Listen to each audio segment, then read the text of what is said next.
Qış aylarında həm uşaqlar, həm də böyüklər boğaz iltihablarından əziyyət çəkir. Bu zaman həkimlər çox vaxt köməkçi müalicə üsulu kimi qarqara tövsiyə edirlər. Qarqara sadə lakin effektiv prosedurdur. Tonzillit angina zamanı badamcıqlarda irin toplanır və ağız açıldıqda ağ nöqtələr şəklində görünür. Qarqara iltihab mənbəyi olan irini mexaniki şəkildə yuyaraq uzaqlaşdırmağa kömək edir. Qarqara selikli qışanı yumşaldır və iltihabı azaldır. Ağrını yüngülləşdirir və zədələnmiş sahələrin sağalmasına kömək edir. Xəstəliyin əvvəlində qarqaranı tez-tez, hər 2 saatdan bir etmək tövsiyə olunur. İstifadə oluna bilən məhlullar: 1 duz məhlulu, 1 stəkan ilıq suya, 1 çay qaşığı duz. İstəyə görə yod əlavə oluna bilər. Lakin qalxana bənzər vəz xəstəlikləri, o cümlədən allergiya, hamiləlik və kiçik yaşlı uşaqlarda istifadə olunmamalıdır. 2. soda məhlulu, 1 stəkan ilıq suya, 1 çay qaşığı soda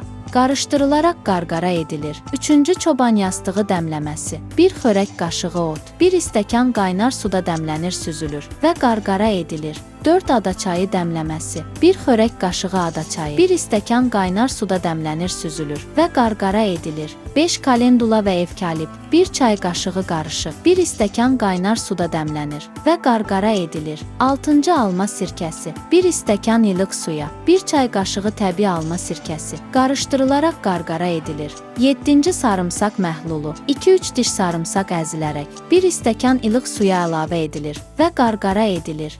Qeyd edim ki, qarqara yalnız köməkçi üsuldur və əsas müalicəni əvəz etmir. Tonzillit zamanı həkim təyinatı ilə müvafiq müalicə lazım olduqda antibakterial preparatlar istifadə olunmalıdır. Qarqaranı düzgün istifadə etmək üçün ağıza ilıq məhlul alın, başı azca arxaya əyin. Qarqara zamanı 30-40 saniyə davam etməlidir. Bu badamcıqların daha yaxşı təmizlənməsinə kömək edir. Məhlul ilıq olmalıdır. İsti maye boğazı qıcıqlandıra bilər. Qarqaradan sonra 1 saat ərzində yemək və içmək məsləhət görülmür. Daha faydalı məlumatlar üçün abunə olub kanala keçid edə bilərsiniz.